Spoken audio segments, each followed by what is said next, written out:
Paul George recently went on All the Smoke podcast and talked about his playoff struggles. I wish I could play the clip, but I don't even have the clip right now.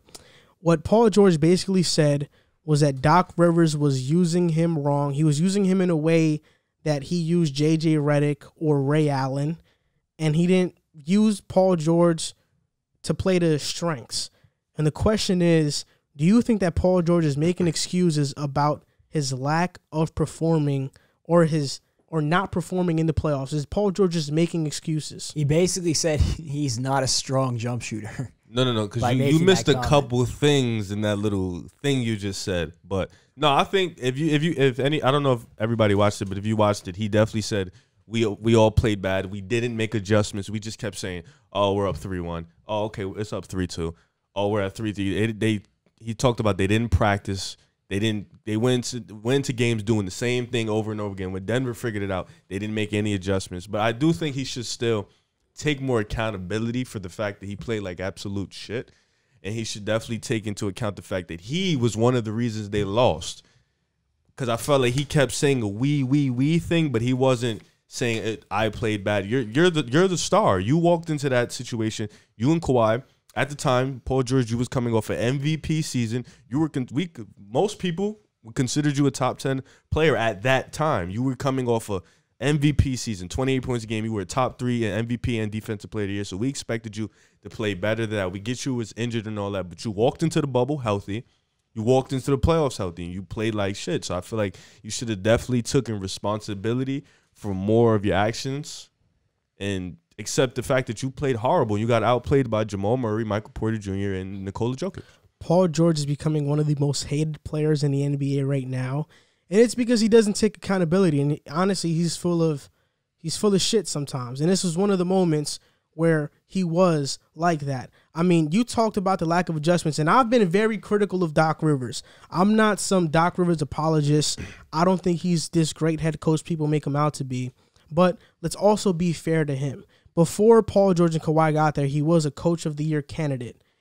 Everybody bought into the culture. Kawhi and Paul George come. They get star treatment. Now you see Montrezl Harrell turn down $19 million a year from the Hornets to play for the Lakers for the minimum, or I think the mid-level exception. Obviously, he has some bad blood towards the Clippers, and I don't think it's because of their organization. I think it's because of those two top guys. But Paul George is lying. And when he talked about Doc Rivers was using him as Ray Allen or J.J. Redick, I mean, that's a lie. I mean, Kevin O'Connor quoted the tweet. He works for The Ringer. He's a very good analysis of the game and reporter. And Paul George finished 33% of his total plays using pick and roll, which was a career high. The prior high was 25% in OKC.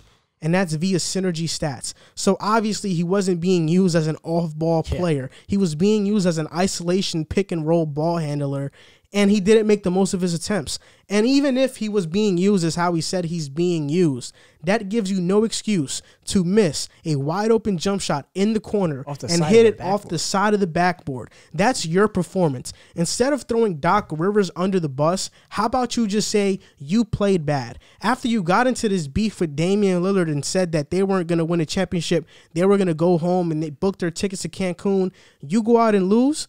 I mean, Dame called him out and challenged him and said, look, I took you out the playoffs, and I took Pat Bev out the playoffs. You keep switching teams, you're running from the grind. And that's what Paul George has done. He left Indiana when the going got tough. He left OKC. Now in the Clippers, he's throwing Doc Rivers under the bus. Paul George isn't a real leader, and right now he looks like a real coward doing what he's doing, throwing Doc Rivers under the bus like that. And if you're going to do that, you better win.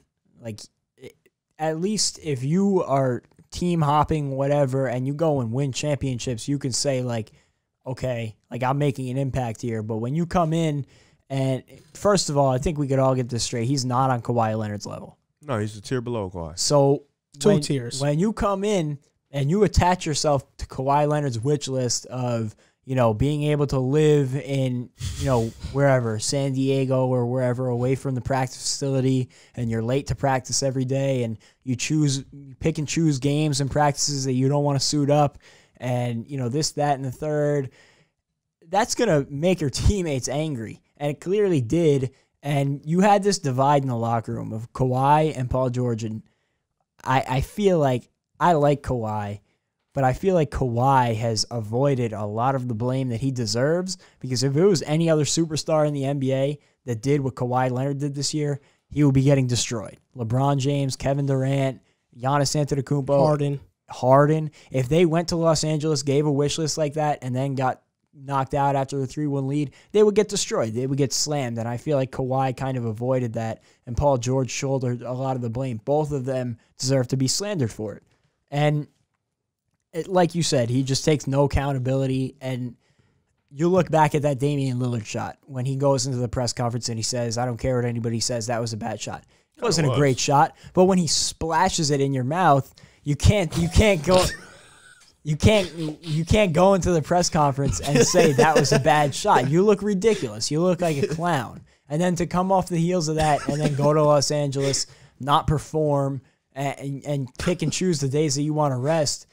I don't like Pat Beverly. I have never been a huge fan of Montrezl Harrell. I don't. But at the end of the day, those guys, I mean, they're tough, gritty guys. There's a reason they got to the league, and there's a reason they've stuck around. You know, it's not like Pat Beverly is some outstanding offensive player, but he's a hard-nosed guy. That's the reason he's around. And when you have that split in the locker room, that divide in the locker room between two pampered superstars and the rest of your locker room that's going to work hard, you know, that's what's going to happen. And I don't see it changing this year. What did they bring in? They brought in Ty Lue to be their quality control coach and hold them accountable. I think Ty Lue and Doc Rivers, I think Doc Rivers is a better coach. He is, but Ty Lue's a player coach. Doc Rivers isn't a player. Ty Lue is going to. What does that have to do about X's and O's and adjustments, though? No, it's not that. It's more of like Ty Lue. You're going to sit here and tell me Ty Lue is going to come in and hold Kawhi and Paul George accountable. What I'm going to tell you is Paul George, what he said in the thing was Doc Rivers wasn't calling people out. Nobody, they felt like, the way he said it was like, it felt like Hollywood in there. Nobody was calling nobody out. Everybody was just all nonchalant about everything, and Doc Rivers wasn't calling all the players out. So Ty Lue was going to do that. That is a problem with Doc Rivers. It's been documented even before this team, the Chris Paul Lob City team. He's been known for that.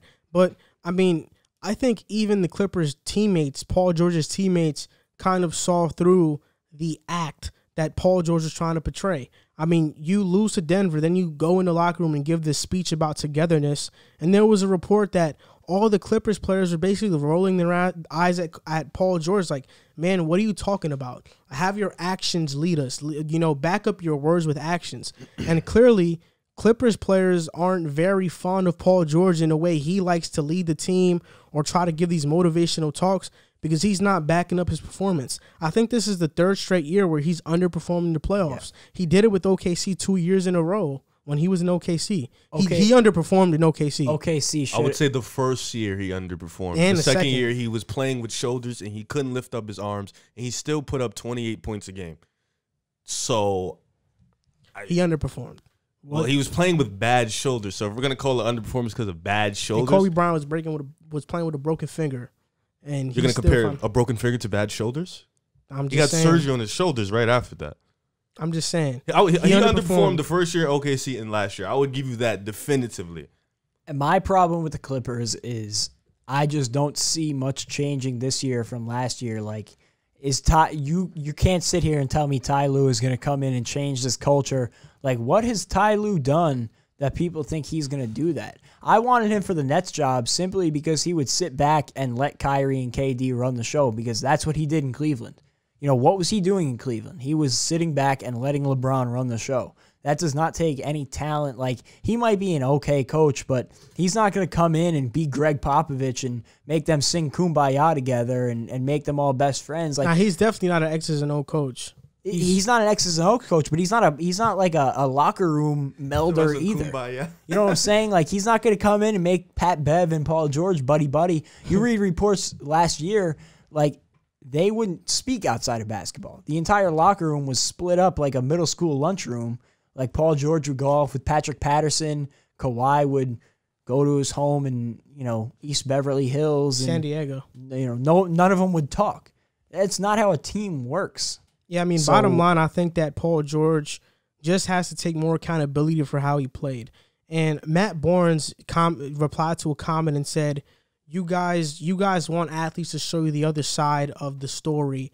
Then when they do, you talk bad about them. Well, yeah, it's because just because you tell us something about what's really going on doesn't mean we have to side with you and basically kiss your butt about it just because you shared that information with us. And if Paul George had come out and averaged 30 in that Denver series and they still lost, it'd be a different story. But he was very bad in that series. He was bad, especially when it mattered most. So I'm sorry, I can't hear your excuses. And I also, I really like Kawhi Leonard. I think he's a top 3 player in the league, but I think that he deserves a lot of the blame for what happened there too, because he created that cancerous culture, and then he came out and underperformed. And if any of the top caliber NBA stars, like at his level, did what he did, you would never hear the end of it.